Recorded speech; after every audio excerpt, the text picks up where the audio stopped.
Everybody wants to talk about the latest fad, and the truth is the best companies in the world do the basic things really well. Everyone commit, to the plan. The person with discernment's going to decide the plan, and what happens after that. So it goes like this: trust enables conflict. Without trust, no conflict. Conflict enables commitment. Yep. And if you didn't have conflict, they don't really commit. What does commitment enable? It enables accountability. We built this 12-minute assessment, and we started having people take it. We're almost at 1 million people that have taken it. I took it, and my top 2 working genius were...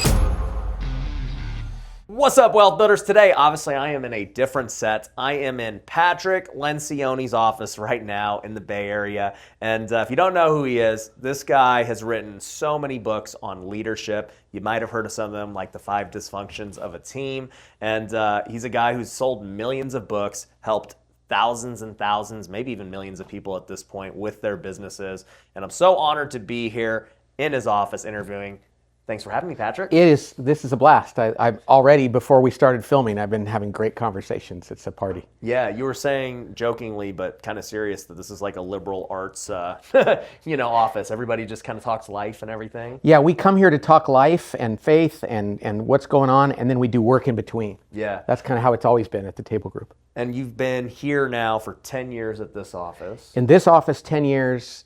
So the previous 17, a mix between 2 other offices. We're moving soon to another one because I'm moving to Tennessee, and we're setting up an office there. And so we're going to have... Are you going to Nashville? Yep, just south of Nashville. It seems like everyone is moving there, especially like in the faith-based side. It's an interesting thing. I've been in California my whole life. I'm a native. Yeah. But it just kind of feels like it's time. And so many of our friends and family members and other businesses that we do a lot of work with are moving there too. There's something going on there, and it feels really good. Yep. So we're going to move our office, keep some office here, some there, and see how that goes. So that's where we're called to right now. Yeah, I've seen a lot of people moving there. So to just step back, the Table Group, what does it mean? What do you guys do? So, we started 27 years ago as just a little consulting firm to help leaders of small growing companies make their organizations healthy, not just smart. So that's why we existed for 24 years, to help leaders make healthy organizations where people worked well together and they were clear about what they were going to do. And I love that. And then 3.5 years ago, we decided that we were going to, for the first time in our history, we kind of elevated what we were doing. It's really more about human dignity and truth, because the world seemed so crazy. And we thought, there's more than just making the business better, but it's lifting people up and helping them understand that there's bigger things and better things. And so we've added a lot to that. So it's still about organizational health and helping companies, but it's helping the people that work in those companies find dignity and pursue truth and goodness and beauty in life. Yeah, that's one thing I've been, really thinking about as, I've been growing as an entrepreneur. Because like for me, when you first start out, you're a solopreneur. Then you hire a couple of people and you still you have a company, but it's not like this big organization. Yeah. And as we've grown, I've had 100 employees, and you're like, okay, I have a lot of different problems now. I have a lot of different, people getting mad at people and, turnover, and then dealing with culture shifts. And I never would have been interested in all of these organizational books, because for me, I'm like, man, this is kind of boring. I just want to create products and sell and do the cool stuff. Right. And then the organizational stuff is to me, the boring part, but it's what literally makes or breaks everything. Yeah, when I first got out of college, I went to work at a management consulting firm called Bain & Company, which at the time, it's still a big firm, but at the time it was like this sexy company. Everybody was saying, that's where you got to get a job. And I'd go there and it was all about the work. It was about how to be smart, how to have the best strategy and know what's going on in the market. But I would go to the clients and I would notice that they didn't get along, or there was politics. And I thought, well, they're never going to take our advice if they don't work those things out. And I went to the people on my team and I said, why don't we help them with that? And they said, they don't pay us to do that. And I was really interested in that. I was like, no, I think that's my thing. Yeah. So over the next few years, I kind of shifted my focus away from the smart side, which is really interesting, to helping people actually become behaviorally cohesive and healthy so they could implement the smart stuff. And so that's really where all of this came from. And what I noticed was so many organizations that were dysfunctional kept focusing on strategy and marketing. And I was like, you're just avoiding the real problem. It's like if you have a problem in your marriage and you're like, we just need to make more money or have a better house. Right. You got to go talk about the underlying issues, Right. which is where culture and trust and teamwork come into play. Yeah. And I'm not a touchy-feely guy. You know, I don't like, let's all hug, and I really want to figure it out so that you can get more done in less time and feel better about what you're doing. Yeah. So that's what we do, and I'm just finding out more and more that there's underlying issues in every leader and in every team and every organization. That liberal arts stuff I talked about that we do here, that's really, I think, the greatest competitive advantage in an organization is addressing those things. Why? Because I think the reason why is because I think there's a bias in society around sophistication and quantification. And people want things that seem very complex and something you can quantify. But I've always believed that the most important things in life are simple, but they're difficult. Yes, yes. You know, and it's like people will talk about weight loss or being healthy or having a good marriage or having a great business. And it usually comes down to some things that aren't that sexy, but it's just, you just got to do them every day. You know this. Yeah, I always use the example of just basketball. It's like, yeah, basketball's easy. You just put the ball through the hoop and you score points. Anyone can do it, but it's like, yeah, executing it, you know, when you have people trying to defend you, take the ball away from you, and now you got to dribble it and be able to handle different looks at the hoop and the shot. And also you got to have stamina. You got to be able to have endurance. And then you got to also go play and prevent people from putting the ball in their hoop. You're like, oh yeah, the concept of basketball is simple, but man, executing it is hard. Yeah, and you look at a basketball team or a football team and you think if they just changed the offense a little, it would solve it. You don't realize all the fundamental things they have to get really good at to make that work. Yeah. That's the part that people overlook. Yeah. And everybody wants to talk about the latest fad, and the truth is the best companies in the world do the basic things really well. Nobody wants to write a book about that or talk about that, but then when you go there and you see that they're not doing the basics well, and they're like, can't you just give us a little fad or some new trend? And it's like, no, we got to go back to the basics. You know what's funny? We were talking a little bit about Chick-fil-A before, and it's like Chick-fil-A, I'm so impressed every time I eat a Chick-fil-A. Because I'm just like, it's the same thing, no matter where I go. I can't even get my people in Las Vegas to do the same thing every day. You know, and these guys have figured out how to do it in multiple places every single day, except Sunday, and like just crank out the same product and experience over and over. Like, that's so difficult to do. And it starts with culture and values. Yeah. And that's the thing. And people think, okay, what's the system? And it's before the system becomes, what do we believe to be true? And do we hire people that believe that? Do we reinforce it once they get here? Do we make decisions with that in mind? Yeah. So Southwest Airlines has been a client, Chick-fil-A too, for years and years. And people think, what's the secret? And the secret, if you go back to it and talk to the leaders, it's like, no, it's what we believe and who we hire and what we reinforce and how we go about making decisions. Yeah. And it's actually quite simple. The thing about Chick-fil-A, Southwest Airlines, great companies, you realize they do the simple things really well, but they work hard at it. Yeah. But magazines want to write stories about some little tweak they made or some new idea, and usually that's not it. Even in sports, you're like, why did that team win so much? You're like, well, they implemented this offense. And it's like, no, it's actually in the off season. They get players together who want to work hard. You know this from baseball. Yep. The fundamentals have to be there. Yeah. And so many times people overlook those fundamentals. Yeah. You know, I flew Southwest on the way in. So I love Southwest. I mean, would I like to be in first class every time? Sure, but Southwest is great for what it is. I mean, like, you know, they have a million different time slots, which works perfect for me. I'm more, like, to me, the timing of a flight is more important, right? Yeah. Like, that's what I value. Yeah. And then Southwest also has cheap flights. And it's like, you know, for me, if I'm going to go fly to San Fran, it's only an hour and a half away. Like, Totally. I don't care about, like, just get me there at the time I want to get there. And I've read so many books about Southwest over the years. Like, they just are always featured in these, you know, books about business. And, you know, I remember reading the story about how they just kind of came along and they were like, well, people don't really care about the food. They don't really care about, like, let's cut all the stupid costs and really focus on just prices, you know, and just getting people there, in and out. People don't care about their seat. It's very simple. Yeah. But because they adhered to that simplicity, Yeah. it works. I mean, I love the story. And the people at Southwest, and by the way, the airline industry has been a mess for the last few years. Yeah, and they've had their share of problems as well. But for years, since they started in 1969, they were making more money and growing faster than any other company, not to mention airline. And it was because they really understood the simplicity of what they did. They had these three values. It's like have a servant's heart, have a warrior spirit, and be able to make fun of yourself, have a sense of humor. And they never apologized for that. And one of the greatest stories I ever heard was when a woman heard one of the flight attendants, this was years ago, when Herb Kelleher, the founding CEO, was the CEO, and she heard the flight attendants making jokes during the safety check. Yeah. They were like, in the event of a water landing, we'll be coming by with drinks and towels. And people laughed. And somebody wrote to the CEO and said, that's offensive. Safety is too, you shouldn't do that. Yeah. And instead of apologizing or telling the people they shouldn't joke like that, the CEO sent her a letter and it said, I'm sorry, we'll miss you.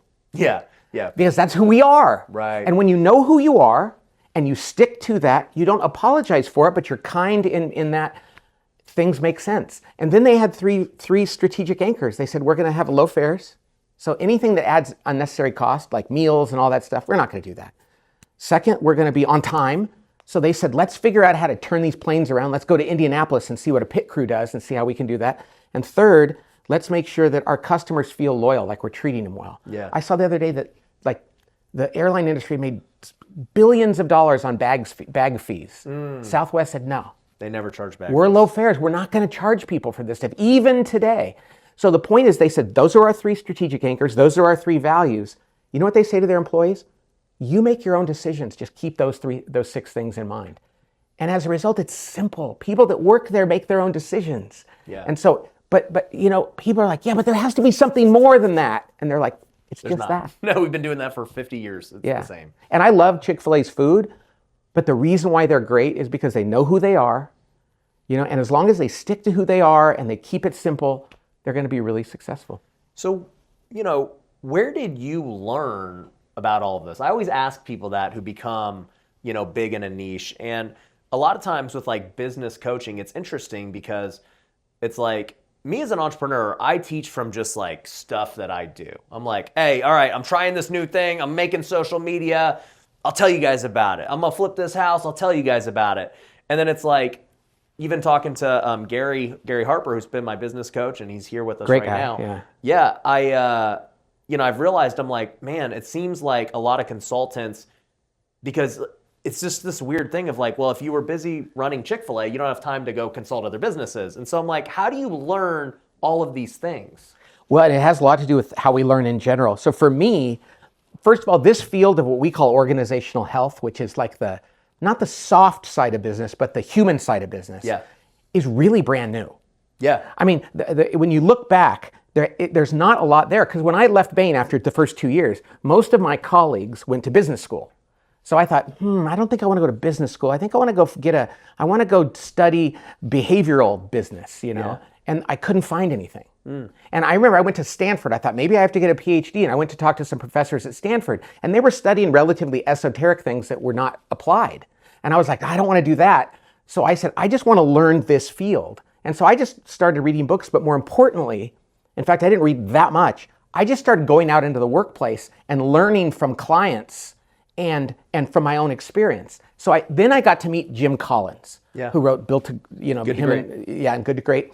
And I said, Jim, I don't do primary research like you. I don't go sit up in the mountains with my cat. Jim is like, he does that. I said, I do my research in working with clients and watching them make mistakes and seeing my own mistakes and learning from those. And he said, that's totally valid. He said, that's just as valid as primary quantitative research. He goes, I think it's more valid. Yeah, and he said face validity is everything. If you're presenting things to clients and it's working and it's serving them, then it's valid. And so I am not a quantitative researcher. Yeah. I'm not a laboratory guy. My laboratory is the world and my own experience and the experience of clients. And so I think I'm like you. Yeah. And especially in a new field, I think new fields come about that way, not by a controlled laboratory, because it just doesn't work that way. Yeah, it's too new to have any kind of data. Like, you just have to go in and figure it out. Well, and look about media. Think about media and like everything that you've been involved in. The idea of flipping houses and different ways of growing a business and different ways of starting new businesses and all the things you talk about and media. It's all new. Very new. And so new things don't come about because you sit down and go, I want to invent something new. You're experiencing something and reacting to it out there in the moment. Yeah, no, it makes 100% sense. Yeah. So, last week, as I knew I was coming up here, I ended up reading 5 Dysfunctions of a Team. And it's probably your most known book, right? Yeah. So can you tell people, what are the 5 dysfunctions? What do we need to keep an eye on? Sure. And this came about by accident, too. Okay. I really do believe, when I say by accident, all of my books come about from working out in the field and seeing things and going, I think there's truth to that. And I think there's a model there. I didn't sit down and go, I need to write a book. Yeah. I need a model. So the 5 dysfunctions of a team are very simple. And it goes like this. There's a lot of ways to build a team, but there's 5 ways to destroy one. Okay. And the first thing that's got to be there on a team, and a good way to destroy a team is to make sure there's no trust among the people that work there. Trust, and that sounds so obvious, but trust is about people being able to be vulnerable with each other and to say things like, I don't know the answer, I need help, I think I screwed up. You're better than I am at this, can you teach me how to be like you? Or, gosh, I'm sorry, I was a jerk to you last week and I shouldn't have been. When people can be that vulnerable, that builds trust on a team, and people come to meetings and they're real. Yeah. They're buck naked with one another, and that is great. That probably, of all the things I've ever taught in my career, that is probably the fundamental thing. If you can get people to be vulnerable with each other, it changes everything. Yeah. So that trust is important. But the reason why it's important, I love this, is because it enables us to engage in conflict. And this is one of the things in our society today. As much as people like to protest and send nasty X or Twitter messages or go online and flame each other, we don't have good, healthy conflict in organizations. People don't argue well. And it's usually because if you and I don't trust each other, then getting into a really good argument is going to feel wrong. And in fact, it's going to feel destructive. Yeah. But if you and I trust each other, we know each other enough to be vulnerable, and we get into a really fiery debate, we both know that we're just trying to solve the problem. Yeah, it's out of love. And that's like in a family, in a marriage. Yeah. If my wife and I are arguing about something about our kids, it's because we love our kids and love one another, and we want to figure out the right solution. So trust is critical on a team so that you can have good conflict. Mm-hmm. Good conflict leads to commitment. It's at the end of an argument where you go, okay, you've said everything you have to say. I've said everything I have to say. We trust each other. What should we do? Right. Whatever we agree to do after that, we can commit to that and go, I'll support you. You've heard me. I've heard you. You're the boss. What do you want to do? Yeah. Break the tie. Yep. Companies that can break ties and leave the room on the same page have such a huge advantage. Yeah, I can't remember if it was you or somebody else, but it was like, you have to commit. You don't want to compromise and pick something in the middle to try and please everyone. That's the wrong choice. Yeah. Consensus. Like, well, let's just... Yeah. And what that means is, at the end of this thing, you might want to say, okay, I'm going to let you make the decision because you've heard what I have to say, and I will go out of here and defend that and work on that. Yeah. What happens is people passively commit to things. They go to meetings and they go, okay. But they don't really commit. They alligator arm like, oh, I'll help with that. I guess I'll do it. And then they go back to their teams and they go, I don't like this idea. Yeah. That is poison. Yes. And it's the most common thing that happens. Yes. So if you're a leader of a team, you got to go out there and say, we got to trust each other. I'm going to make you have conflict. And at the end of that, we are all going to commit to whatever decision we make. How do you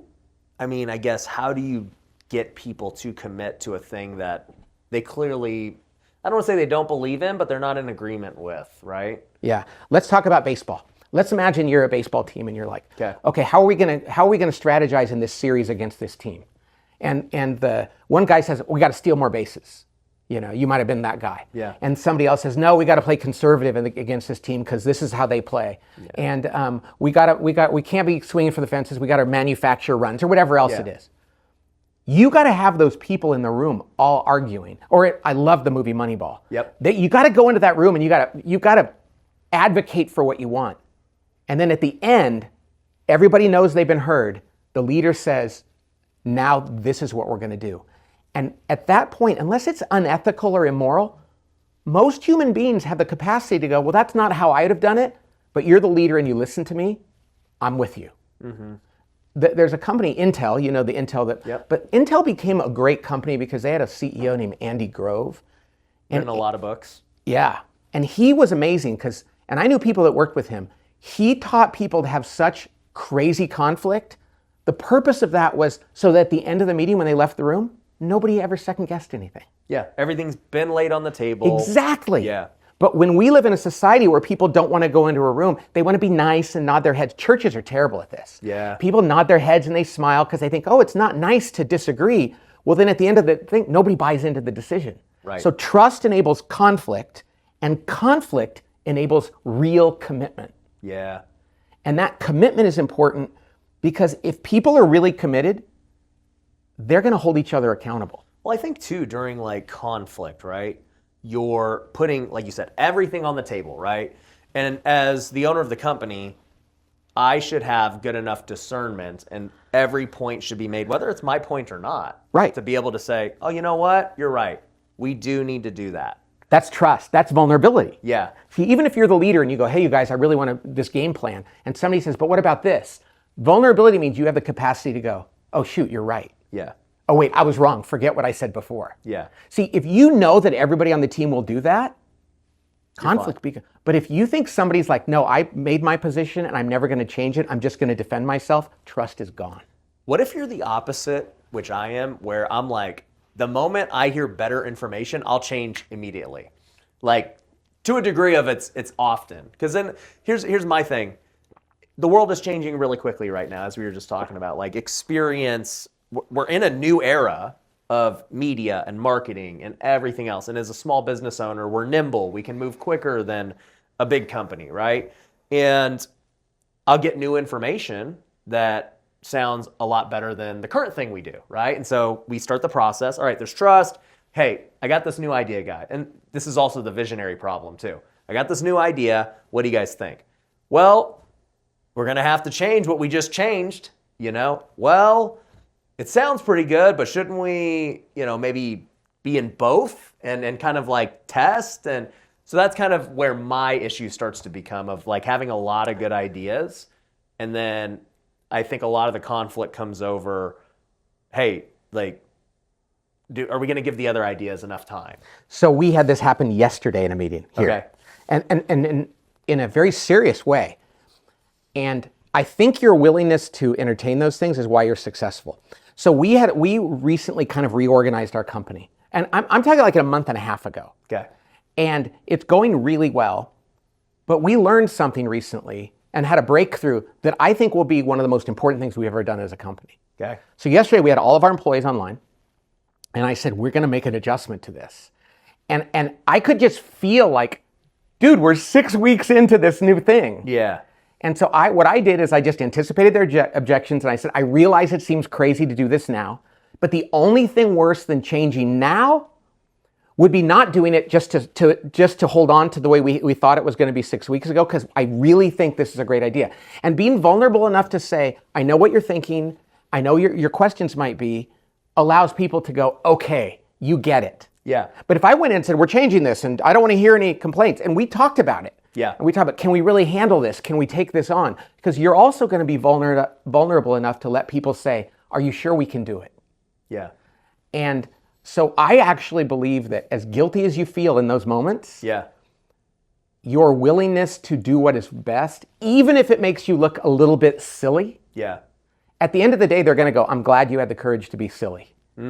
So now if they said to you, we buy into what you're saying, but we don't have the staff for it, we don't have the budget for it, you would then go, you're right, let's wait and do it here. So it's this dialogue back and forth, but never protect an answer because you think it would look crazy to do that. Yeah. The best companies are the ones that can make a decision, be bold about it, and then change it when they get information, and they're not worried about being criticized for it, because at the end, the fruits of what happens is what justifies it or not.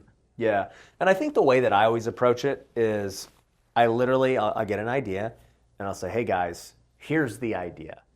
What do you think? Not that, hey, we're going to go do this idea. It's like, this is what I'm thinking of doing. This is what I want to do. Obviously, I'm bringing it to the table, but what am I missing here? What are the holes that I'm not seeing and everything else? And, so it is a collaborative thing, and it does lead to conflict and everything else too. And then sometimes the ideas just don't pan out, and it's like, it's all good. So to be a leader, and I know what kind of person you are, You have to be both humble enough to listen and then bold enough to act even at the expense of being wrong. So sometimes you can be like, years ago, 26 and a half years ago, I wrote an article called The Trouble with Humility. Okay. And the trouble with humility is if you're a humble person, you often aren't going to be bold because you're going to be like, well, I'm not more important than the people around me, which you're not.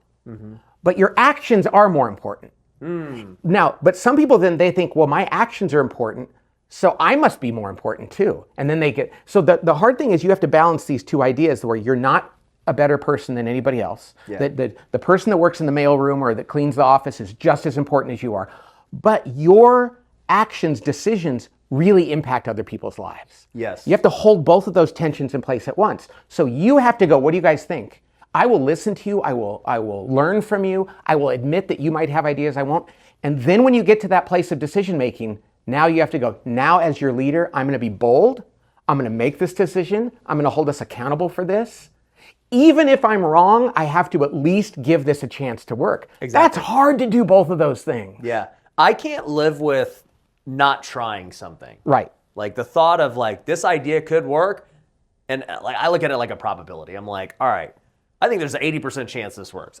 Maybe there's only a 20% chance, but the payoff is so big that it's like, we got to try it, even though the odds are it's not going to work. Well, and you have to be able to say, hey, that one didn't work. My bad.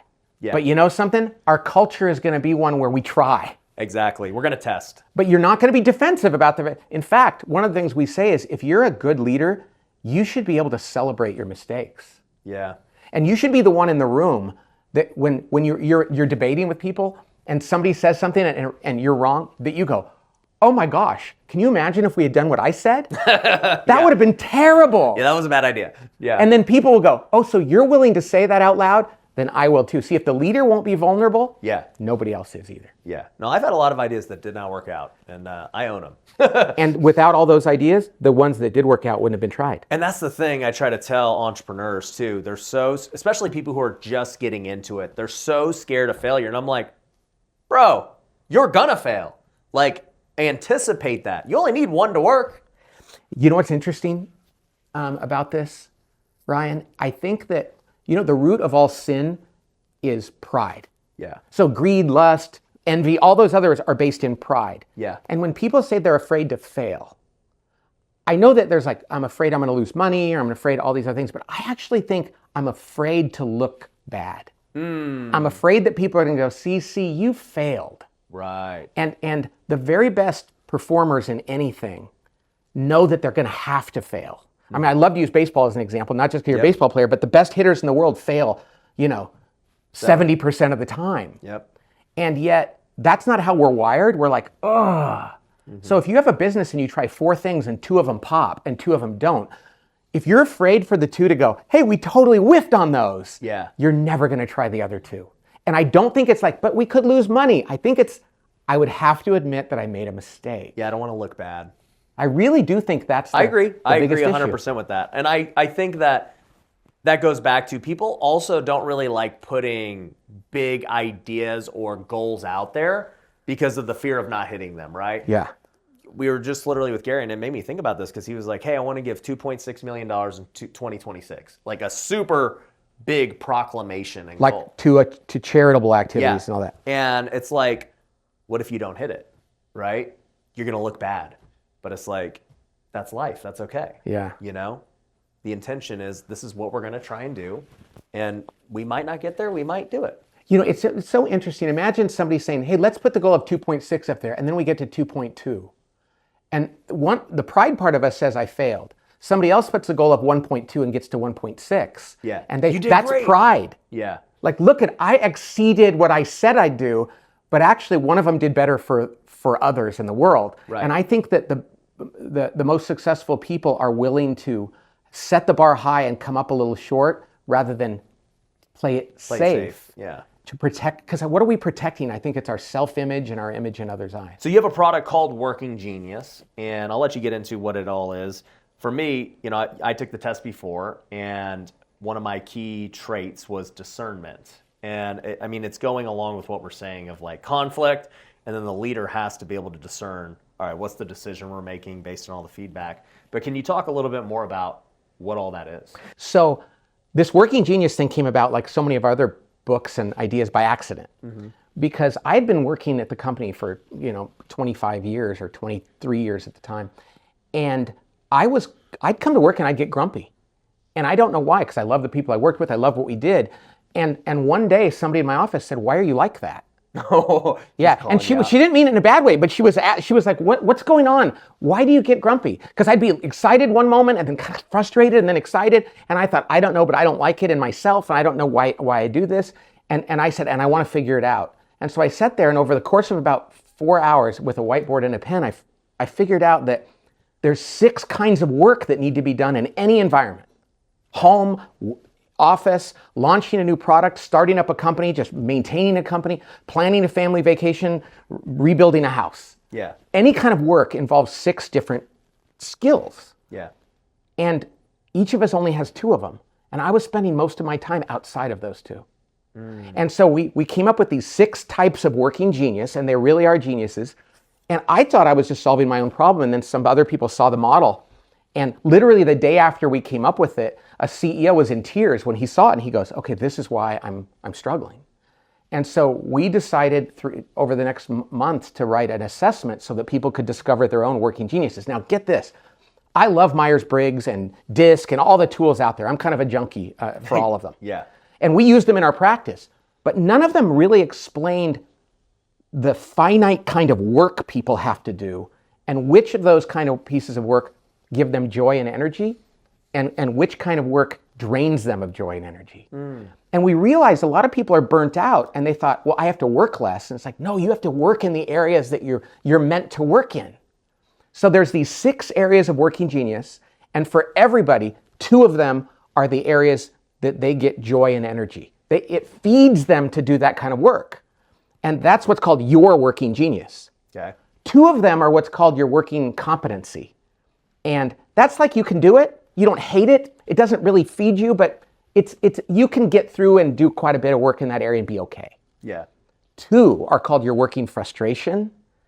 Those are the things that rob you of joy and energy. And I looked back at my life from my childhood to my first job out of college, and suddenly I realized why I failed when I failed. Because I was in the wrong kind of work. Not the wrong field, like it's marketing. It's like I was doing tasks that I was bound to fail at.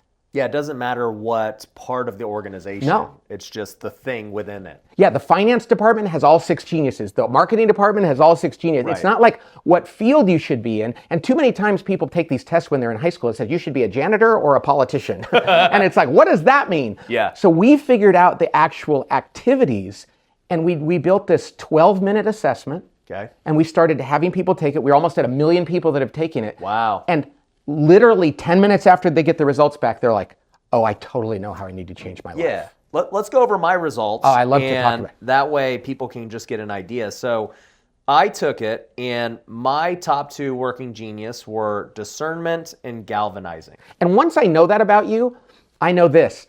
I really know what kind of like day-to-day stuff you like to do. Yeah. So discernment is the genius of gut feel, instinct, judgment, like pattern recognition. You can look at something and go, I'm pretty sure the right answer is over here. Yeah. And people go, how do you know? And you go, I don't know. Yeah, I Because just know. It's not that you have technical knowledge or specific experience. That's why you're the kind of guy that goes into all these different fields and figures things out. Yeah. And Gary's the same way. Yeah. Gary can build a model, can go into a situation and go, I think I understand the essence of this. Yeah. And that is a God-given genius. Yeah. Okay, so you have discernment.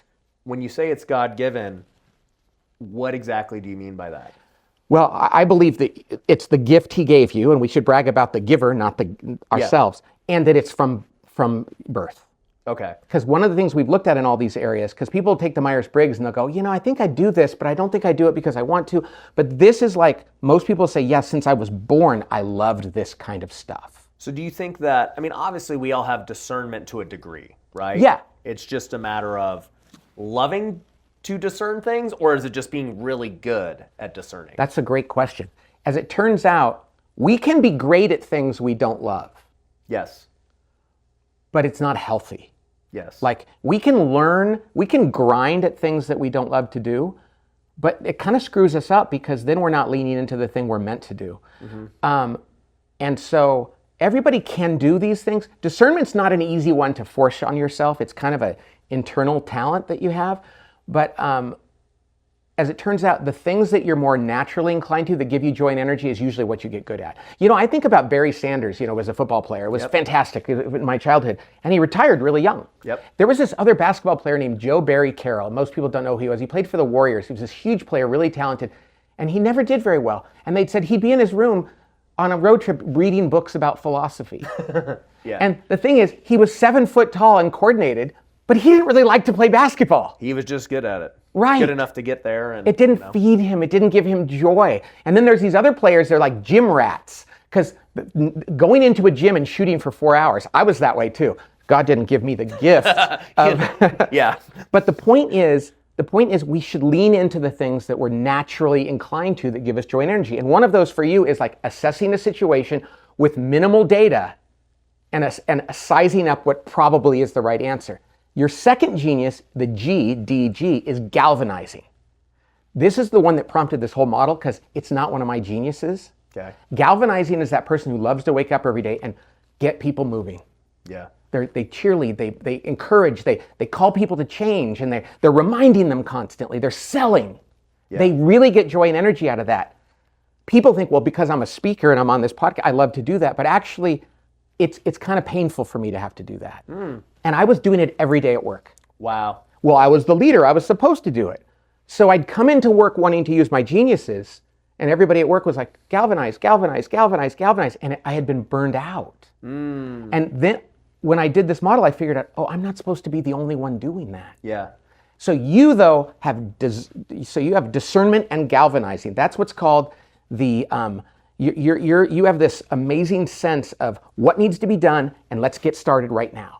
Which it makes sense that you would start different businesses and you look at different things.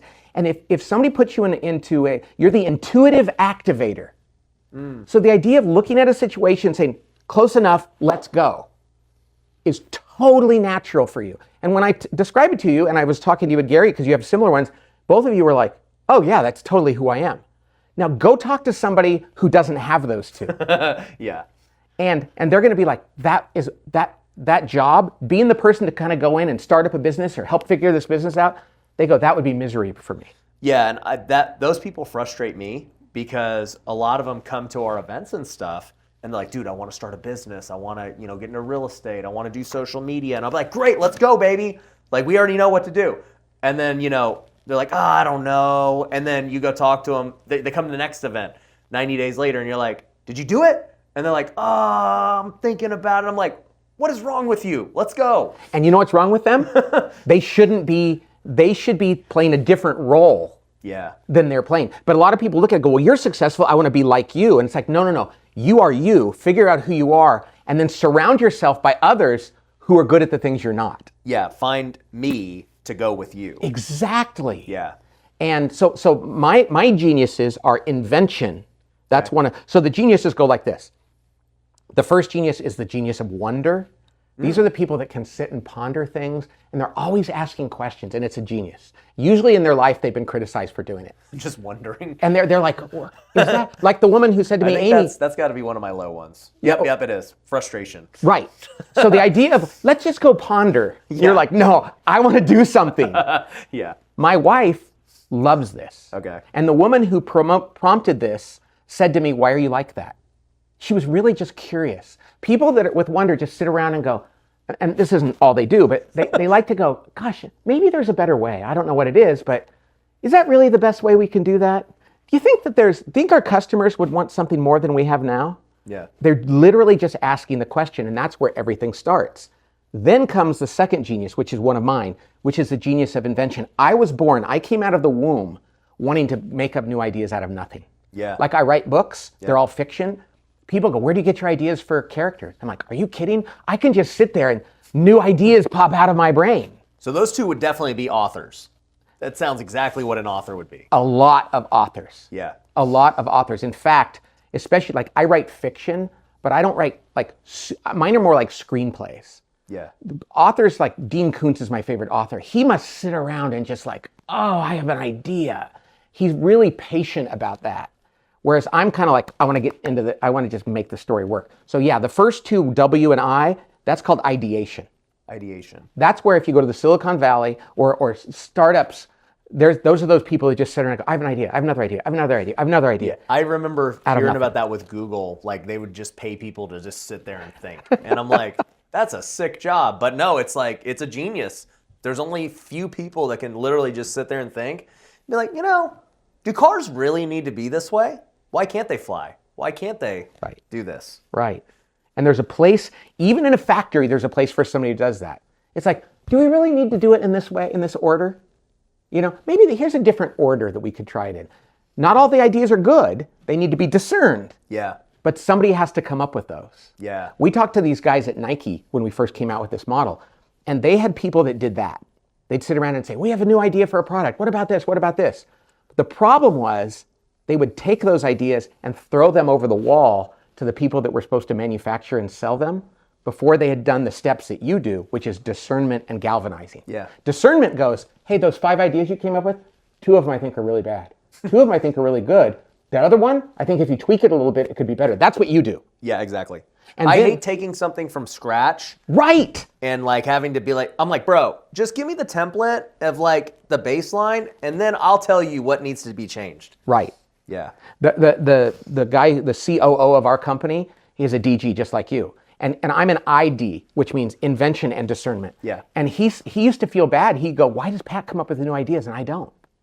But when I came up with a new idea, he would evaluate it well or build on it.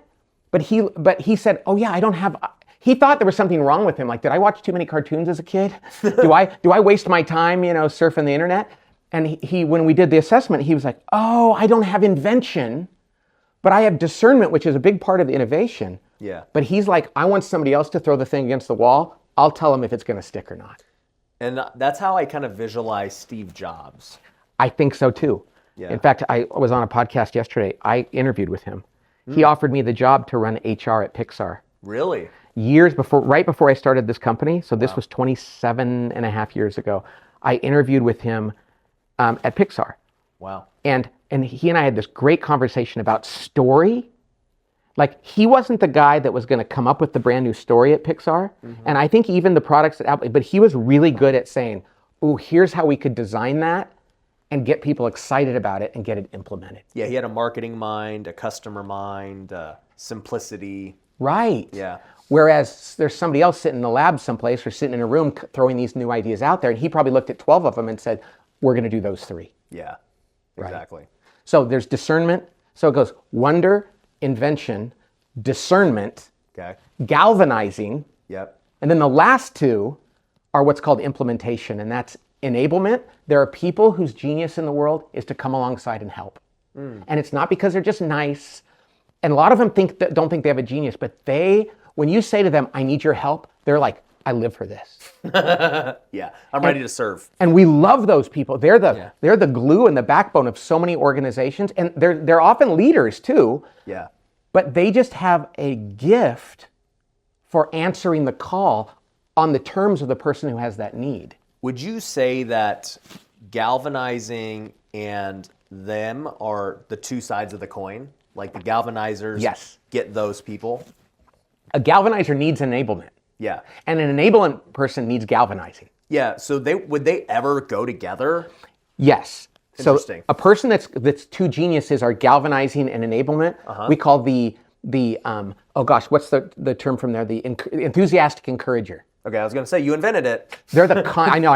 And it was on this board that's right here in this room where we had all these types up here for a year. Yeah. And we were, as people took it that we knew, we were dissecting them. And the enthusiastic encourager is the consummate, and I use this term, is the consummate cheerleader. Yeah. The consummate, like, you can do it. Yeah. And they're like the best, they can be really good like counselors and fitness like people and coaches around like, I believe in you and I'm going to help you get there.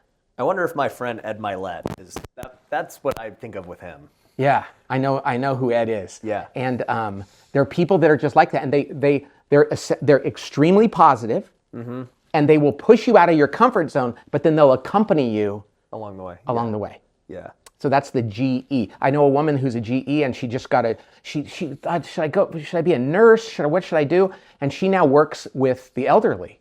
Yeah. And she is like their favorite thing in the world. She comes alongside them. She's always positive. She's encouraging them, but she's also there to help them. And she found her niche in the world. Yeah. And so that's amazing. So enablement is key. But then the last genius is called tenacity. And that's not just helping, that's finishing. People with tenacity are like, I live to cross things off a list. I live to plow through obstacles and finish things. That's not mine. I like to start things and move on. Yeah. So I've written 13 books. But you still finish them. If I didn't have people around me with tenacity, You wouldn't? I wouldn't. Okay. When I started my business, I left a stable job as an executive at a software company to start this business. And my dad, God rest his soul, said, oh, don't do that. You should go out on your own. I said, I'm going to take 4 people with me. And he goes, no, you can't afford to. And I said, but Dad, I'm so bad at some of the things we're going to need to do that if I don't bring them with me, it'll never work. We're literally failing. There's no other way. And so my books, Tracy, my editor, and the other people in my office, they make me finish. Oh. And I go like, I think it's good enough. I literally was writing a book once, and I had a bomb go off at one point, and they all died. Yeah. And there was a point to it. It wasn't that stupid. Oh, it was pretty stupid. And they read it, and they go, yeah, that's funny. And I go, what's funny? I'm like, you're not ending the book that way. And I think I was kind of like, well, I like trying to get it done? Yeah. And they were like, get back in there. So I know I don't have tenacity. I need people around me that are like, no, we won't let you mail it in at the end. Yeah. I'm surprised tenacity is not one of my top 2 when you describe It's definitely in your competencies. Yeah, because I literally just check my reminders every day. It annoys the crap out of me seeing one there because I just want to crush the task, and nobody ever has to tell me to like finish something.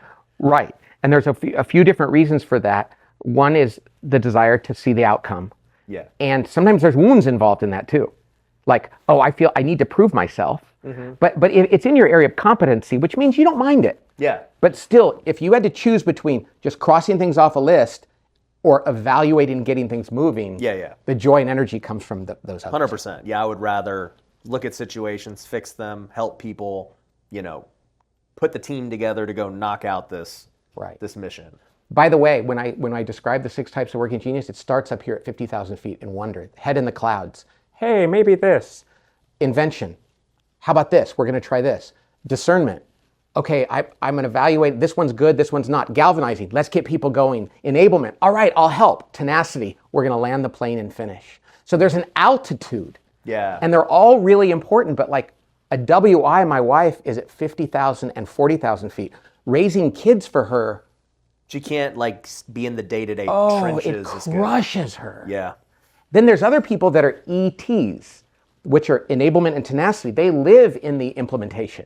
That would represent the majority of your workforce, I would assume. Well, an ET, that's interesting you said that, and we didn't talk about this beforehand, is the most common type. Yeah, that makes sense. And that's, I think, because in the world of work, that is so apparent that we will hire those people and they will be really valuable. Yeah. And they're the people that when they're early in school, if your child is an ET, and we have a student assessment for teenagers now, they do well in school when they're young because they do what the teacher says and they finish on time. Right.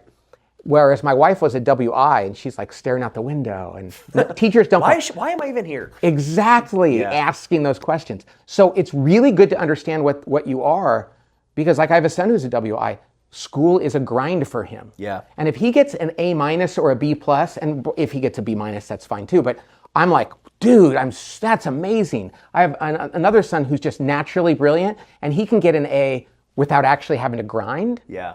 And so I have to parent them differently, knowing what makes them go. Yeah. It's funny you bring that up about school, because as an athlete, like my thing was, hey, I'm gonna get to the pros, and like school's just, I have to do school in order to do it. There's no other way around it. And but still, I don't know what part of me made me want to do this, but even though I didn't really care for it, I was like, maybe it's the tenacity, where I'm like, no, dude, I'm getting all my homework done. I'm not even going to do it at home. I'm going to get it done at class, so I don't have to worry about it ever at home, so I can just practice. And I ended up getting a 4.3. I graduated college in 3.5 years. Like, and I've never used my degree. It was just the fact that I have to finish and get this stupid thing done to go do the bigger thing I want to do. And a DG like yourself, discernment, is you discerned the way to get through there. Like, oh no, this is what I have to do to get that grade. Yeah. Not like I'm going to do it the long way. Like they told me I have to do this, so I have to go. You're like, I'll figure out the shortest path to get what I want. Yeah. And I'm not going to like do it by the letter of the law. Yeah. You know, it's funny, even when I was in like, I remember this, nobody told me to do this, but when I was in like second grade, and this is why it goes back to God-given, I remember they would give us the homework for the week on Monday, and I would go home and I'm like, I'm knocking this whole thing out. And I knocked the whole weeks of homework out, and I'm like, I'm done. And so you could have the freedom to do the things you want to do. Exactly. Right. And that completely makes sense. Now, I will tell you this. I don't have tenacity, but I got a 4.0. That was before we had... all this other stuff. Yeah. So I had to get straight A's, but that was totally fear. Oh. Oh, yeah. Oh, yeah. Every class was like, I can't get a B. Why? And that was not because of childhood wounds, and I had to perform, and it wasn't out of joy. Wow. It wasn't out of joy. It was like, and I was a distance runner. I played baseball and football and basketball too, and I loved those, but I was a distance runner, and I ran out of fear because it was like, that's something I could grind at and be good at. Did I enjoy it? No. But I thought, this will give me some sort of attention from people that I needed attention from. And I look back at that and realize, oh, that's not living in your joy and your genius. Yeah, let's talk about that, because a lot of people are driven by fear. Oh. And some people would say that everything is driven by fear. And I remember I was interviewing Grant Cardone recently, and he told me that. He was like, oh, bro, I'm afraid I'm going to lose it all. Like, I'm still to this day grinding and doing everything because I'm scared to lose it. Here's the thing. And I'm working on a book on wounds right now. Okay. And we all have them, by the way. I've yet to meet somebody, when I talked about it, they're all like, tell me more about that. Because we all get wounded. That's life. We get wounded and we heal. I think that's what faith is to me, is like going to learn how to be closer to God. And so many achievers have an underlying fear of failure. Yeah. The problem is, when you succeed, relief is your highest aspiration. It doesn't give you a sense of contentment in the way God intends us to have contentment. That doesn't mean that everybody's an achiever. Some people are just in their genius, and they're like, hey, look at this, I get to do what I love. Yeah. But when people are like constantly, pushing themselves beyond what is natural, that's usually because they're trying to do something out of, like you said, fear. Fear is not a good motivator. I mean, it is when, and scientists will tell you this, and biologists, that when in the right circumstance, if you're in a war, cortisol and fear keeps us alive. Yeah. But most of us, we don't live in that world anymore. Yeah, most of us aren't starving, in danger. But I grew up starving and in danger. Yeah. And so cortisol and the fear of failure is what made me get straight A's and do well in sports. Even sports I shouldn't have played. Yeah. When I look back now, it's like, why in the world did I ever play football? I was so small, but it's like, but that's what you do to get noticed. Yes. And at some point you go, maybe I'm okay with who I am, and this is what I like to do. And that's what Working Genius does. It tells you, hey, the first job I had out of college was supposed to be the best job in America, and it was for enablement and tenacity. Do what we tell you, don't ask questions, don't come up with ideas, and finish and do it perfectly. It was a recipe for failure for me. Yeah. I'm an ID. I wanted somebody to go, what do you think? Why don't you figure it out on your own? Yeah. If somebody had told me back then, this is what the job is and this is what you are, I'd have said, I'm going to turn down the best job in the world, because for me it was the worst job in the world. Yeah. I've never had a job other than playing sports. Right. Yeah. Well, and yet you've done all these different things. Right. Which is, by the way, what is your other working frustration? Because one is W. Yep, one was wonder. The other is enablement. Okay, so this is an interesting one, especially as a follower of Jesus. Okay. Because I don't have that one either. That's a frustration. Yeah, And because I I should thought- want to serve and help. Exactly. Right. But when somebody comes to me and asks me for help, my nature is not to go, yes, let me help you in exactly what you want. And other people can do that. Yeah. So my wife will say to me, I need your help this weekend. And right away, I'm kind of like, what is this going to be? And I love my wife and I want to be a good husband. All right, I'm listening. And she says, and I'm like, what do you need help with? Okay. And she says, I want you to help me clean the garage. Okay. And I'm like, I'm going to put this, by the way, I'm going to play this back for my wife. So let's say the right things. Yes. And I'm like, so the first thing I say to her is, Okay. can I design what the garage is going to look like? Okay. And she's like, no, I don't want your invention. Yep. Because see, that's what I want to invent for her. Yeah. And I'm like, okay, why don't you tell me why you want to clean the garage? Do we really need to? Do you think it's necessary? She goes, I don't want your discernment. Yeah. Because see, I go right to those. She goes, I want you to stand in the corner and I'm going to hand you things and I want you to put them where I tell you to. Yeah. And that is like death to me. Yeah. And I'm like, well, am I not a kind person? It's just, no, I don't have the genius of enablement. It's actually in my lowest thing. Yeah. And when people come to us and ask us to do things that we don't really think are necessary, That's the main thing. And sometimes it's good to just do it for them. Yeah. But we don't naturally incline that way. No, not at all. And it's not that I don't want to help people. I think what it is I know there's a better way to do it at a much higher level. Which sometimes it's good to override that. Sometimes they just need help in what they need. Yeah, I know. And we talked about a person with GE. Yeah. So they're galvanizing people. Like the woman who works with the elderly, sometimes they're like, could you just rub my feet? Yeah. And they're like, I will rub your feet. Yeah. Could you sing a song to me? And I'm like, no, you don't need a song. What you need is a new way to think about how you're handling your finances. And they're like, no, just sing a song to me. And it's not just in nursing, but there's teachers with enablement and there's CEOs with enablement. Yeah. Who go, like when their staff comes to them and says, I need your help. They're like, yeah, sit down, I'll help you. Yeah. Whereas you and I would be like, do you really need this help? Somebody else would probably be better to help you with this. Yeah. So it's hard because I always felt guilty. Like, why don't I just want to do things the way people ask me to? And it's not my genius. That's not an excuse. Yeah. Because your wife and your kids and your colleagues are going to need you to be an enabler sometime. But if you're in a job where you're doing it all the time, it's going to crush you. Right.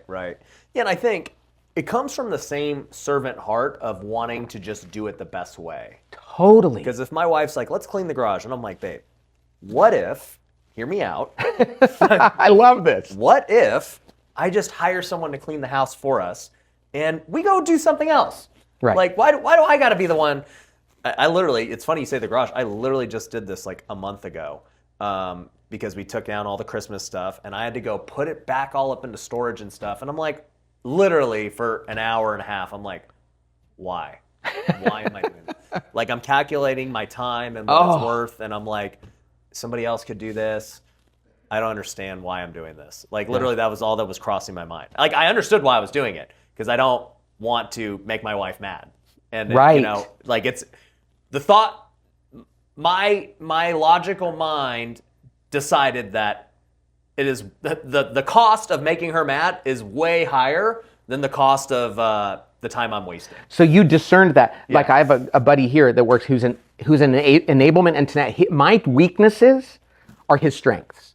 Yeah. So the things that deprive me of joy and energy, give him joy and energy. One man's trash is another man's treasure. Or woman. Yeah. If I said to him, hey, I need you to do this, he'd be like this. Yep, let's go. All right. Yeah. I'm glad to do this, and I'll finish it. And by the way, I'm going to actually do it a little better than you thought, because that's what he does. Mm-hmm. And the reason why we developed this tool after we realized what it was is because too many people feel guilty for what they're doing. Yeah. When you're not supposed to be great at everything. Yeah. And they feel judgmental of others. Because I can look at a person. We had a great story about a guy who, a CEO of a company, who had this wonderful woman who was in charge of sales and marketing, or sales. And she was a cultural fit. She totally belonged at the company. And she had been crushing it. Mm. And her sales team was crushing it. The customers were happy. They made their numbers. And then one day, the market turned upside down. And he said, we have to come up with a whole new sales strategy. And she couldn't do it. Why? Well, this is a great thing. And he couldn't understand why. And he said, just come up with a new strategy. And she goes, I've tried, I can't. He was going to let her go. They did the working genius. She was E&T, implementation. Yeah. She responded to the needs of her salespeople and her customers, and she finished and made her number and always delivered. But she didn't have W&I. Mm-hmm. And so he goes, I almost let somebody go who was one of my top executives. They found a guy in marketing who had W&I. He had all these ideas. He came to their meeting and in 3 hours solved their problem. Yeah. And they said, would you come back every quarter and help us with this? He said, yeah, I'd love to. He was their hero. And he goes, and so many people have let people go who belonged on the bus, but they were just in the wrong seat, or you were asking them to play a role that you actually could have somebody else play. Right. We had pastors call us and go, I felt like a fraud for 20 years. We said, what do you mean? He go, I couldn't write a homily to save my life. Couldn't write a what? A sermon. Oh, a sermon. Yeah. I couldn't write a sermon to save my life. Yeah. Catholics call it homilies, same thing. Okay. But and it's like, and I have friends who can go for a walk in the woods and come up with 5 weeks of talks, and I would grind on it. And he said, so I feel like I'm a fraud. Yeah. And I'm like, how do you do one-on-one counseling? Oh, I love it. So you can come alongside somebody in grief and, oh yeah, I just love doing that. Well, there's pastors who can write a homily, can't do that. Wow. I said, no two pastors are the same, no two CEOs are the same, no two husbands, wives are the same. Right. No two students are the same. Yeah. And if you don't know what you are, you're going to feel guilty like there's something wrong with me. Mm-hmm. The last story, because we talked about marriage, a guy wrote in and said, I thought my wife hated me for 10 years. Wow. And he laughed, but he goes, but I really did. And you know what it was? He had invention. He'd come up with new ideas all the time. His wife had discernment, and she would evaluate his ideas. Like, they suck. Right. If they sucked, he'd tell her. Or she'd tell him. Yeah. And he thought she was just like raining on his parade. And they took, for Valentine's Day, they did the Working Genius. and she was like, I'm loving you with my discernment. And he goes, I thought you were against me. She goes, no, I just didn't want you to do something that wouldn't work because that would hurt you. And he said, literally, it changed how he looked at what his wife was doing for him. It went from, I thought you were against me, to now I realize you're wired to help me a certain way, and it changed their whole dynamic. Yeah. We are meant to understand these things. It's 12 minutes. Yeah. You look at it and you just go, no wonder we argue about this. No wonder I failed at that. No wonder I'm always trying to sneak off and do this. And God wants us to do the things he made us good at. Yeah. By the way, where can people take the test? You go to workinggenius.com, Okay. workinggenius, 2 G's in the middle, .com, and you can take it costs $25. Okay. And my friend Dave Ramsey, who's great, said, you should charge more, Pat. This is worth a lot more than that. But we wanted everyone to do it. Yeah. Because we do work with corporations, and you could charge more for that. But we want your aunt to take it. We want your nephew to take it before he graduates college. We want families to do it. We want companies to do it without feeling like we want people to get to know who they are, because productivity goes up, personal satisfaction goes up, and self-image increases. And I can say that's a great deal. We have a tool that we pay thousands of dollars a year for called Predictive Index. And I know what that is. That's a different thing, but yeah. It's different. And I mean, you can't even get it. Like, you got to pay to get in like thousands. And then you can start doing tests. But it's like, for just anyone to be able to take the test that's a great deal. And it is crazy because it takes so little time to take it. And the face validity, as Jim Collins told me, when people read it, they're like, oh yeah. Yeah. And suddenly the guilt starts to go away, and they start looking at each other differently too. We have a team map. Yeah. So if a team does it, they can all look and they go, we have nobody on our team with galvanizing. No wonder we come up with these ideas and nobody sells it. Nobody gets people excited. Yeah. That's a gap we have. It's such a quick So galvanizing would be that promoter, that Exactly. salesperson. Yeah, that makes sense. who loves to get up in front of people and go, all right, you guys, this is what we're going to do. Right. So what would you say, basically, like, we said that ETs are usually, that's a lot of the workforce. They got to be told what to do. They're going to finish a task. That is how they're trained. But actually, it's the largest. Yeah. But it's still not wildly disproportionate. Okay. There's really a mix of all of these. A mix of everything. Yeah. So what would you say? Well, I would guess in just my head, like, maybe it's not ET, but E would be like a high one for just like an employee. Is that true? If you have a person on your team that you go, they're a loyal employee and everybody likes it when they're on their team, it's often a person with enablement. Yeah. What would you say, like, the highest performers in the world? What are their typical? That's a great question. Usually people say, what's the best type to be a CEO? Exactly. The highest performers in the world, I'm very clear on this, are the ones that know what they are and are good with that, and then find other people to surround themselves with that are good at other things. And they celebrate it. Yeah. They don't say, oh, I'm pretty good at all these. They go, oh, I love these, I'm okay at these, and I suck at these. And I love people who don't suck at that, because I will celebrate them and reward them and praise them because they're good at things I'm not, and that doesn't threaten me. It completes who I am and what I do. Right. So the most successful people in the world are not a particular type.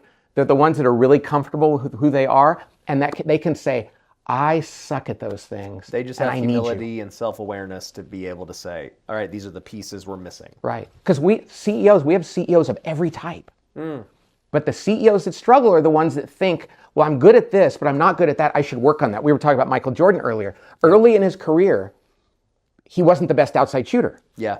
And most people would have said, hey, you better go grind on on shooting.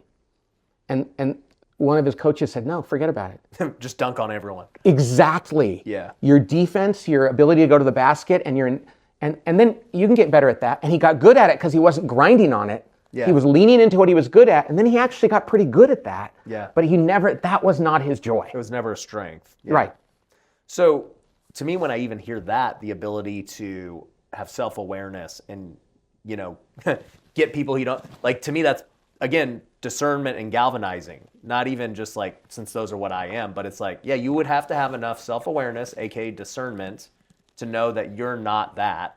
And then you would also need to be able to galvanize and go get the people to do it. That's interesting. Do you have to, well, and the thing is, we all have to do all 6 of them at some point in our lives. I mean, I'm a parent. I did a lot of E-ing and T-ing for my kids. Yeah.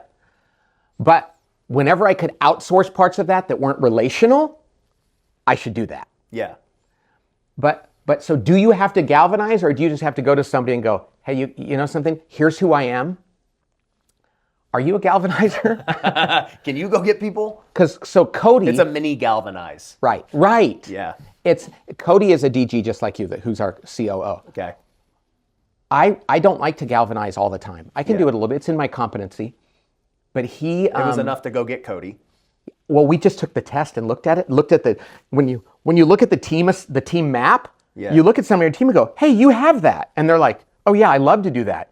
Then why don't we have you in this role? Yeah. We had a guy, this is one of my favorite stories. We had a guy who was going for his performance review. Okay. And it had not been a good period. And he knew he was going to get dinged by his manager and his manager's manager, something like that. He goes in the night before he took the Working Genius, and he goes, oh, wow. So he goes into his performance review and he says, could you guys look at this before we get started? And they looked at it and they go, well, no wonder you suck at this job. This is totally the wrong job for you. You should go work. See, they did the galvanizing for him. Right. And they said, we have another job in the organization. You'd be great at it. And he literally wrote back and said, I got promoted instead of demoted or fired because all I did is make it available to the people that were there, and they wanted me to be in a job I'd be good at. So you might not even have to galvanize, you just have to make it known to people like, hey, these are my skills, and people are gonna go, oh yeah, you should go work with this guy. The discerner is gonna say, you need to do this. Yeah. Yeah, and it's just letting it be known what you are. Right, and Gary is a coach, and when Gary knows, well, I'm gonna write an article about using Working Genius to coach people, because you give different advice to people based if you know what their geniuses are, and you can match them up with other people. Boy, self-awareness and self-acceptance is so important. And until this tool, gosh, I did all the others and I loved them. I'm an ENFP in the Myers-Briggs, but it didn't tell me what I like to do every day. I know what my disc is, but it didn't tell me the kind of work I loved. Yeah. And this has changed everything for me and my company. And the hard part about it, Ryan, is that I don't know what's more important, that the self-learning for the individuals or the productivity for the teams. I mean, I think it starts with self-learning. Yeah. But what we've watched companies do by moving people around and put them in their Working Genius is literally get much more work done in much less time with greater morale. That sounds like an impossible promise. Yeah. But that's what happens when people know their genius and shift into them. No, I love it. The tenacity in me wants to go back to the 5 dysfunctions because we never got through all 5. Yeah. I love that. We got caught in conflict, right? And that's what led to this whole, Working Genius, because understanding why you even get to that point. Right? So once everyone commits, to the plan, the person with discernment's going to decide the plan, and that's how we're rolling. What happens after that? Maybe it was like subconscious that we didn't, because it gets to the hardest one. Okay. We have an assessment around teams, and the lowest score over the years has generally always been the 4th one. So it goes like this: trust enables conflict. Without trust, no conflict. Conflict enables commitment. Yep. Because if you didn't have conflict, they don't really commit. What does commitment enable? It enables accountability. If I'm on a team with people and we all committed to something, we're going to go with this plan. When I notice somebody else not following through, or I will have the courage and the confidence to go to them and go, hey, you're not doing what we agreed to. Yeah. If I don't think you really committed to it, why would I say anything to you? Now, accountability is the hardest one on a team. It's one thing to disagree with somebody or to be vulnerable or to even commit. But when you see somebody not doing their, remember in sports, you see a guy not doing his job, do you go to the coach and you tell him? Or do you go to the guy and go, hey, dude, you can do better than that? Yeah. The best teams go directly to their teammates. Mm-hmm. The best teams go directly to their teammates because it's an act of love. Yeah. But man, in the workforce, people hate that. Yeah. Because they might not like me, or it might be uncomfortable, or they might say, who are you to do that? Right. The best teams, it's not the leader who's the primary source of accountability, it's the peers. And like, so if you're the leader of your company, as I am at mine, I love hearing that. I want them to do it so I don't have to. Yeah. The problem is though, if I'm not holding them accountable, then they're not going to do it. Right. So the irony is I shouldn't be the primary source of accountability in my organization. Yeah. But I need to be the ultimate one. And so many CEOs, Ryan, that I've worked with over the years, and it's the craziest thing, the bigger the company and the higher you go, the less accountability I think there is. So many CEOs, the things they tell me, I'm like, why don't you call that out? And they're like, oh, I don't have the time and the energy, I'm busy. It's like, you mean to pick up the phone and tell that guy that when he comes to the meeting, he should be there on time and not be on his phone? Yeah. It's like, really? You can, it's usually behavioral. It always is behavioral. Right. Isn't it crazy? Yeah, because the reason you just even saying that, recently we had a guy quit, and I even told them, and super nice guy, like I have nothing against him personally or anything, right? And, we're going through this big transition, and so, he's a lot less, it's tough, right? When you're going through this massive change, and there's uncertainty and all this stuff, and, for weeks even before, I could see his behavior changing with being disengaged on the phone, late to meetings, all this stuff. And I'm like, all right, he's definitely going to quit. Like, that's a guarantee. The moment you just start noticing, and we have a choice. We can either just call it out, and he's either going to quit himself because he don't want to be called out, or, you're going to basically reprimand and say, hey, dude, you don't do this, then what are we doing here, right? Right. Like, it just puts you in a bad spot the moment behavioral problems start. Alan Mulally turned around the Ford Motor Company, right? He did one of the most amazing things a CEO has ever done. He took Ford, which was the DMV of automotive. I mean, it was really, the big companies were terrible. And they were hemorrhaging cash, and it was really bad. And he went in and turned it around. Now, unfortunately, they've struggled since, because after he left, I don't think they continued to do what he did. But what he did was amazing, and I got to know him pretty well. He was, the way he turned it around was first at his executive team. He didn't go like fix a problem over here in Indonesia or in Brazil or in this division. He started with his executive team, and he started with their behaviors. Yeah. And he was not afraid to go, hey, you can't do that during meetings anymore. Yeah. Because if you do, now you don't have to change, and we can still be friends, but you just wouldn't be on the team and you wouldn't work here. But if you do want to change, that's great, but you have to. Yeah. And he wasn't snarky. He was not afraid to do it. And I think that's, if people will look at him and go, what did he do? Was it the combustion engine? Was it this stuff and trucks and all that? It's like, no, he said, I started with the executives and I changed their behavior. So many leaders don't like to do that. Yeah. And I don't either. Yeah. I don't want to freaking call people out. Right. And you know what they call leaders like us who don't like to do that? Yeah. If you've ever studied graduate level psychology or business, we're what's called wusses. Okay. There we go. I mean, because the truth is we're like, I don't want to say that. It's like, well, if you're not going to, then who is? Right. And the funny thing is, I used to justify not calling people on their behaviors like that. I didn't want them to feel bad. Yeah. I go, well, look, I'm a kind person. It's like, no, that's not kind. I was being nice. Yeah. But kindness is telling somebody the truth in love. Yeah. And going to somebody and saying, hey, during meetings, you never ask people questions about what they're working on. You talk about yourself a lot. That's going to make them feel less important, and they're not going to trust you. And I want you to change that. Yeah. Now, that is an act of love. That person, that guy or gal might go, how dare you say that to me? Or I don't think I do that. That's up to them. Yeah. But they can't improve and change their behavior if the leader isn't willing to have that conversation.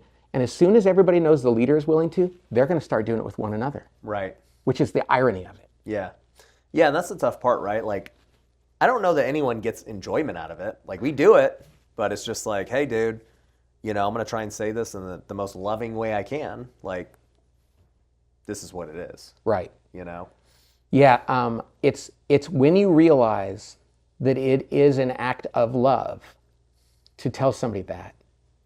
Even if they dislike you for it temporarily or even longer, that is a selfless act of a leader. Yeah. It's one of the most important things that leaders have to do. But if you go into leadership and think my job is to be well liked and to avoid those things that I don't like to do, you will. What do you do when like an employee's a great person, a great fit, doing their job, but maybe their job's just no longer necessary for the company? I love this question. Yeah. I've struggled with that because maybe we find a better way. We make a pivot. Technology might not make it relevant anymore. Like, Right. How do you handle that? Well, the first thing you do is you look at, are they a fit for do they belong on the bus? Yeah, and I'm saying they're great. They're fit. great.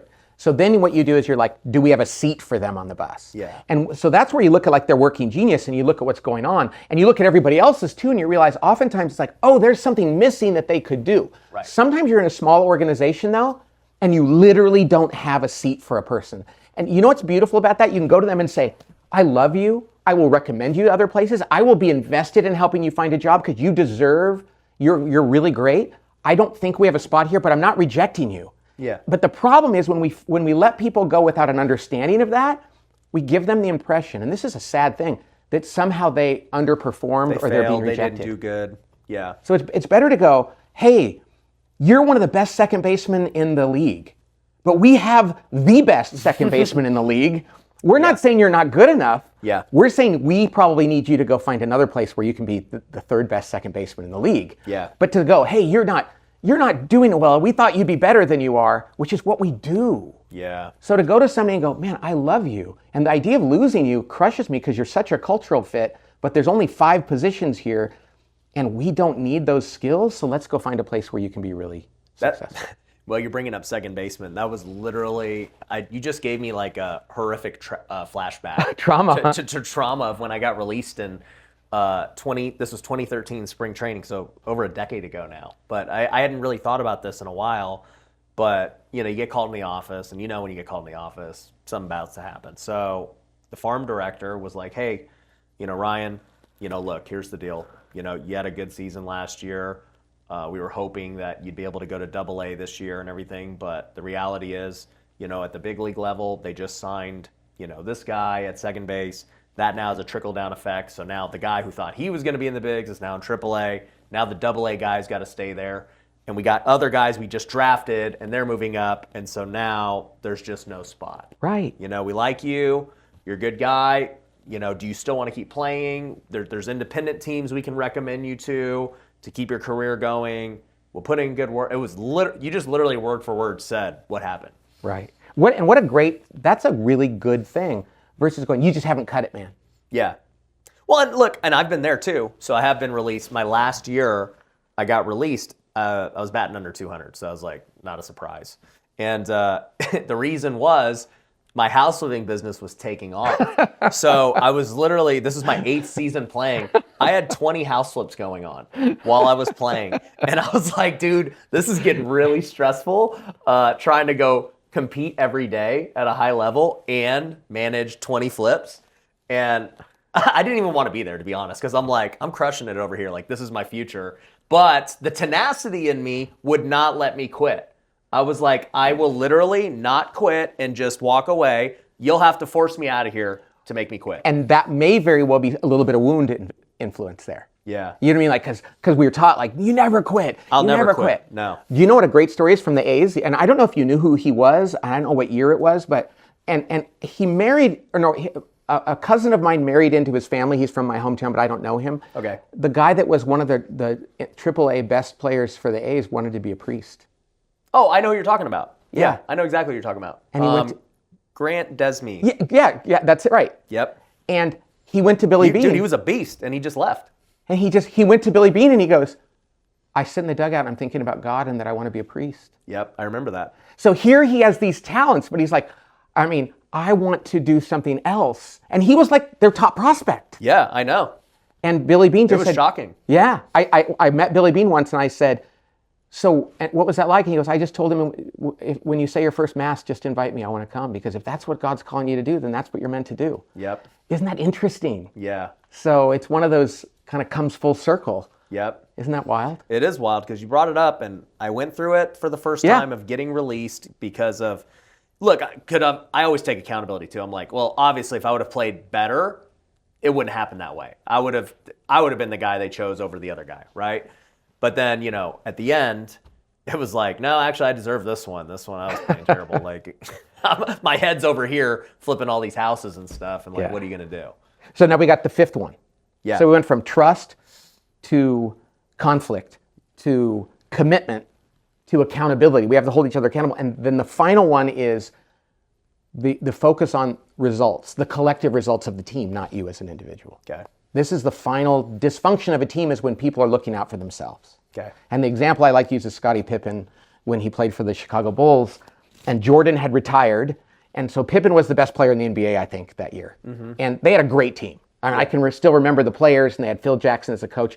There was a chance that they could go to the championship game, maybe even win in the series without Jordan. Okay. So they're in the playoffs, and they're tied with the Bulls, the Chicago Bulls. And I know this because the Chicago Bulls executives were in an audience I spoke at once, and they came up and they corrected me. They said, that wasn't true. And I was like, oh no, there was 3 seconds left in the game, not 2 seconds. And everything else is true. Yep. And so they call timeout, national TV, 10,000 people in the arena. And Phil Jackson calls the team over to take the last shot because they're tied. And the ball's going to go to Tony Kukoc, an outside shooter. And Pippen says, no, I get the ball. And Jackson says, no, he gets the ball because here's the play and here's how we're going to do it. And he'll be open. He's an outside shooter and he'll have a better look at the basket. And Pippen says, no, I want the ball. I get it. And he said, no, you're not. And he said, if I'm not going to get the ball, I'm not going to play. Hey, you're a Chicago guy. And Phil Jackson said, oh, wow. Okay, you're on the bench. And they substituted for him. And the fans were like, why is our best player not out? The announcers were like, did he foul out? I only have him 4 fouls. Yeah. He just refused to play. And they ended up making the shot. They won the game. Irrelevant. I like to say to audiences, I wish every group of executives or people that I worked with had the courage and audacity of Scottie Pippen, who would stand up in front of the team and say, hey, I don't really care about the collective results. It's all about me, because then we know who to fire. But in that moment, Pippen said, the results I'm looking for are mine, not the team. Right. And so many teams are full of results-oriented people, but it's individual. Yeah. And they're thinking like, what about my budget? What about my department? What about my career? And so what are we holding people accountable for? Doing what's in the best interest of the company, not yourself or your department. Yeah. And I had a conversation like that with another guy recently. Once again, just really good dude, great culture fit. And he felt really wounded because he had things taken off of his plate, and he felt like he was being just slowly phased out. And I was like, dude, honestly, this has nothing to do with you. This is like the overall company restructuring the entire thing. Right. It's not just you. Everyone is getting put into different things, and like what you used to do no longer needs to be done with how we're going to do this. And so, but most people, like, once again, they can only think from their perspective, even great people, right? Like this guy, because I get it. You can only help but think how you're affected. It's very difficult to see the overarching big picture of why the company's doing that. And so I've realized when I have every Monday we do a 9 a.m. meeting where I talk to the whole company, I've realized I have to tell them what I see from the big picture so they can fully conceptualize it. And they can then fill it in and understand, have the context, and that's dignity. Yeah, they don't have context. Right, and you're giving them the context that allows them to have dignity in understanding what's going on. Even if it's hard, it's not self-attack. Yeah. They're not like, well, I'm a failure. They're like, oh, this sucks, but it's understandable, and it's not me, it's the situation. Yeah. They can move on with a sense of feeling good about it and find the next thing. Yeah. And it's like God closes one door, he opens another. But if you close the door on somebody and you slam their foot in there, yeah, it's like now they're limping away. But what if you were slamming the door to prevent them from going into the fire? You know what I'm saying? Like, but they don't know. And they need to know. Yeah. They need to know, like, hey, I could keep you here, and you're never going to see the field, man. Yeah, exactly. College coaches have that all the time. Yeah. You're better off transferring. It's not that you're not a good kid. We don't want you. It's just you're not going to play. Like, I talked to a college baseball coach recently, and this guy's an amazing guy. Oh, I mean, one of them, like I told him, when I have a conference, you're going to speak at it. Yeah. Because I went and spoke to his team. And it was like right before the season started, like 5 days before. And so everybody's all excited and their team is supposed to be good. And he said, oh yeah, this is the hardest time for me. I said, why? And he goes, I have 3 players on my team that I'm going to have to cut. Yeah, sucks. And then he told me something else, and he feels it. And he said, also, I have to go to this banquet to speak at this high school banquet for a coach. And he goes, I really shouldn't be doing it this time of year, but he's like, the coach is a kid I cut 10 years ago. And he told me when I cut him, it changed his life the way I did it. And so he wants to build a program like that. He goes, I got to go speak to this guy. Yeah. So again, that human dignity goes with culture and productivity and success. Yeah. But it starts, you got to do it for human dignity. And that's what Working Genius is about. That's what the 5 dysfunctions is about. That's really what organizational health is all about. It's just great to know that success and treating people... What is human dignity? It is, for me, it's like knowing that everyone you manage and work with, and yourself, you're a child of God, that you're loved, and that you're not perfect, but you deserve to be seen, heard, and cared for. And when you start with that premise, everything changes. And the beauty is, doing that well actually is what real customer service should be about. It's really what managing and leading people should be about. Right. And we just live in a world that kind of has gotten so far away from that and so pragmatic that we don't understand that without that, nothing else really works. Right. So the human person is ultimately every business, every endeavor, everything we do. It's about, serving the human person. Yeah. No, I love that. Well, Pat, man, I could talk to you for another hour. Me too.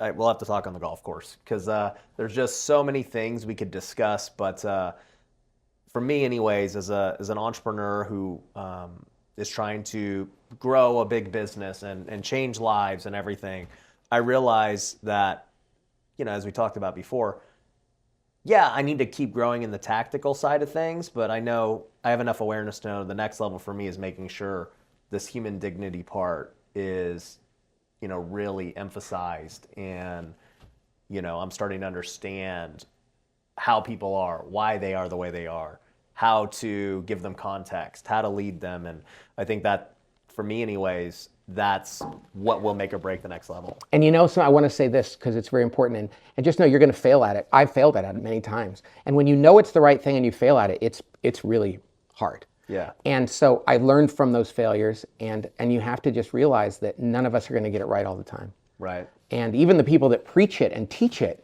are going to fail. And that is so painful. So just know that you're going to believe in it and then sometimes fall short, and that makes you human.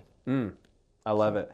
Where can people get in touch with you, get your books, get everything you guys got going on? Well, my home number is, my staff is always like, stop giving out your phone number. Yep. But you can go to our website, workinggenius.com for that, and tablegroup.com, Okay. which has got all of our stuff on it, the podcasts we have and the books we've done and the services that we offer and all that. Yep. So those are the 2 main places. Awesome. Well, guys, go check it out. If you enjoyed this, definitely let us know in the comments, subscribe, and we'll catch you on the next episode. Peace.